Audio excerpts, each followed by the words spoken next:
Desde o início do arco de Shinjuku até o fim do mangá, o fandom sempre falou que o Sukuna tinha o roteiro malevolente, mas ninguém fala das várias forçações de roteiro e coisas sem nexo que o GG teve que fazer para o Sukuna ter alguma dificuldade contra o Gojo. Para começar, não faz nenhum sentido o Sukuna ter usado uma Horaga nas disputas de domínio. Como o próprio Sukuna explica, a amplificação de domínio não permitia que ele usasse técnicas inatas e por causa disso ele ficava ativando e desativando ela durante as disputas de expansão para poder usar as 10 sombras e adaptar uma Horaga. Porém, aqui entra uma questão muito importante, porque ele não usou o mesmo método para destruir a barreira do Gojo por dentro com seus cortes. O Gojo tinha invertido a resistência da barreira, ou seja, por dentro ela estava frágil, e o próprio Gojo se questiona do porquê o Sukuna não usar essa estratégia, afinal essa era a forma mais fácil de ganhar, e na realidade o GG nem deu alguma explicação para isso, até porque não existe uma forma de justificar essa escolha, principalmente quando você lembra que desde Shibuya já era mostrado que o Sukuna nem mesmo precisa apontar o alvo para lançar seus cortes, ou seja, mesmo que o Gojo atacasse e para se defender o Sukuna ficasse com os braços ocupados, isso não impediria ele de atacar a barreira. O próximo ponto é sobre a adaptação do Horaga, e eu já falei isso em outro vídeo, mas antes de responder o argumento principal que os fãs do Gojo usaram naquele vídeo, eu vou dar um resumo rápido para quem não assistiu. Resumidamente, o Horaga já mostrou que sua adaptação é absurdamente rápida, se adaptando completamente a um metal líquido da Yorozu com apenas 2 golpes, e vendo os cortes do Sukuna depois de apenas um ataque. E também é mostrado e dito que quando uma técnica segue um padrão simples, o Horaga se adapta a ela no geral, assim como aconteceu com a Yorozu, e os poderes do Gojo têm a mesma fraqueza que o metal líquido, porque a técnica inata do Gojo se baseia em trazer o ilimitado à realidade ou manipular, e como o próprio Gojo explica no arco do inventário oculto, suas habilidades são apenas o ilimitado em estados diferentes. O azul é o estado negativo e por isso ele tem a força de atração. O Mugen é o estado neutro e por isso tem a capacidade de desaceleração. E como o vermelho tem poder de repulsão, ele só pode ser o estado positivo, por mais que as habilidades do Gojo pareçam diferentes. Assim como no caso do metal líquido da Yorozu, elas são uma única coisa que é usada de várias formas diferentes. Seguindo o que já tinha sido estabelecido, uma Horaga não só deveria ter se adaptado muito mais rápido às técnicas do Gojo, como também já deveria estar parcialmente adaptado ou completamente adaptado a todos os estados do ilimitado quando se adaptou ao vazio imensurável e ao Mugen. Porém, um ponto que as pessoas levantaram nos comentários seria de que uma Horaga estaria se adaptando aos efeitos do uso do ilimitado e não ao ilimitado em si. De forma simples, o argumento é que, por exemplo, ao invés de se adaptar ao azul, ele estaria se adaptando à força de atração causada por ele. Mas o Mugen refuta completamente esse raciocínio. O Horaga teve 2 adaptações. Na primeira, ele mudou a natureza da sua energia amaldiçoada, e na segunda ele aprendeu a cortar o espaço. E mesmo que também seja um furo de roteiro ele só se adaptar ao Mugen isoladamente, isso prova que o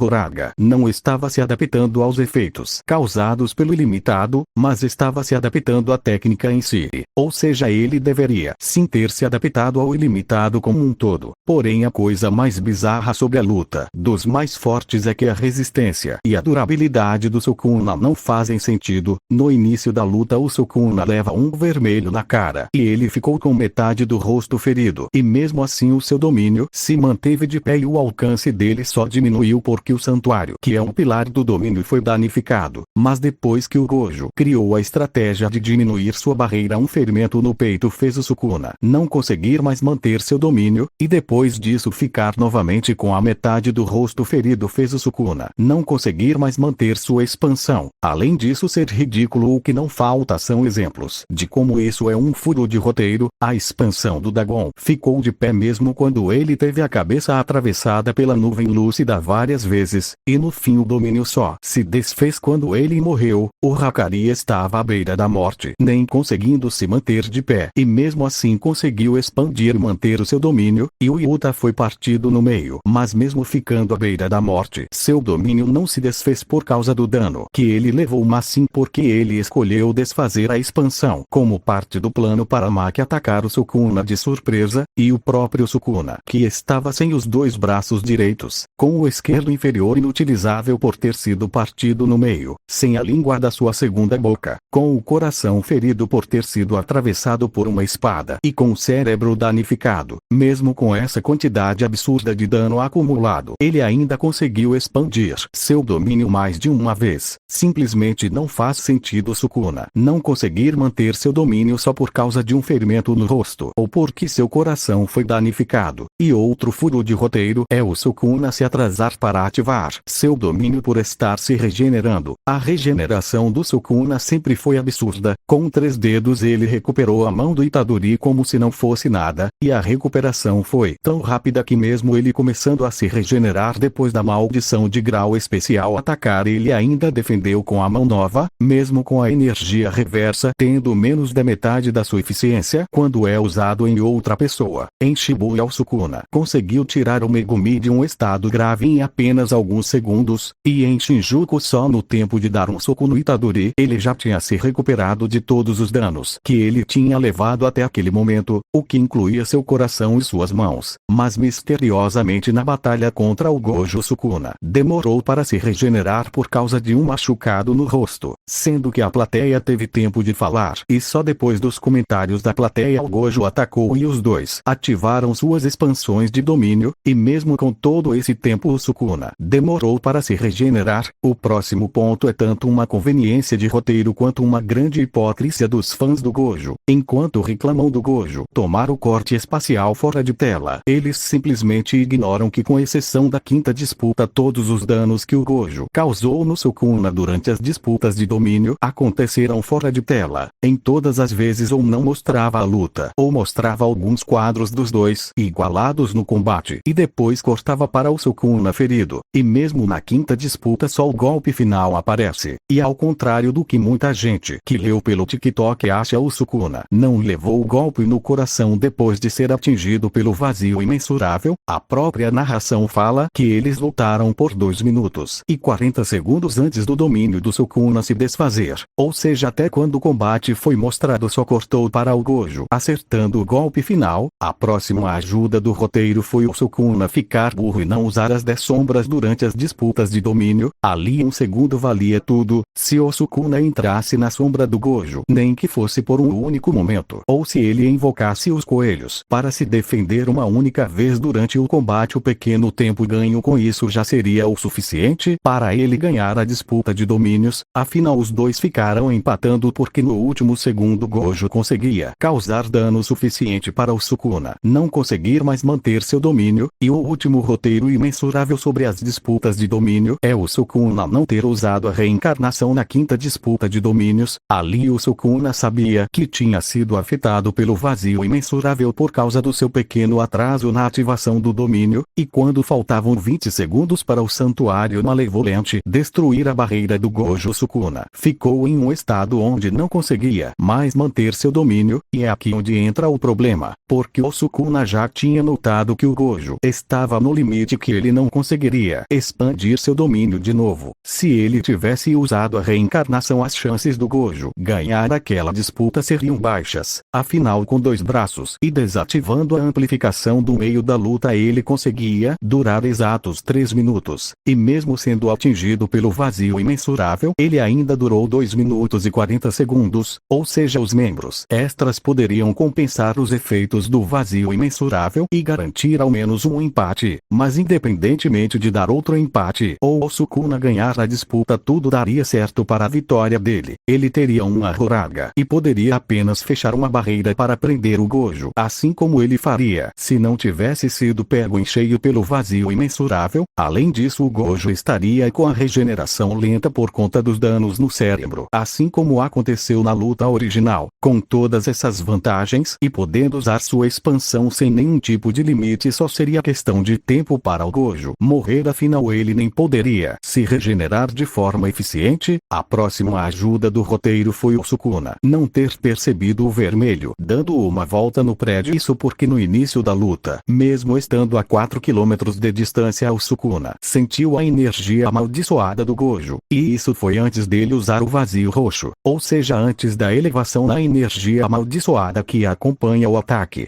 e simplesmente porque era conveniente o Sukuna não percebeu que o vermelho não tinha explodido, e a mesma coisa se aplica a ele não ter percebido que tinha um azul flutuando no ar perto ao prédio onde ele e o Gojo estavam. E o último furo de roteiro é a forma que o Mahoraga usou o corte espacial, primeiramente que já não faz sentido ele mirar no braço quando deu um ataque surpresa, e também não faz sentido esse ataque só ter sido utilizado uma vez. O Gojo ficou parado recitando encantamentos na frente do Mahoraga 2 vezes, e nas 2 vezes o Mahoraga ficou parado esperando o ataque do Gojo.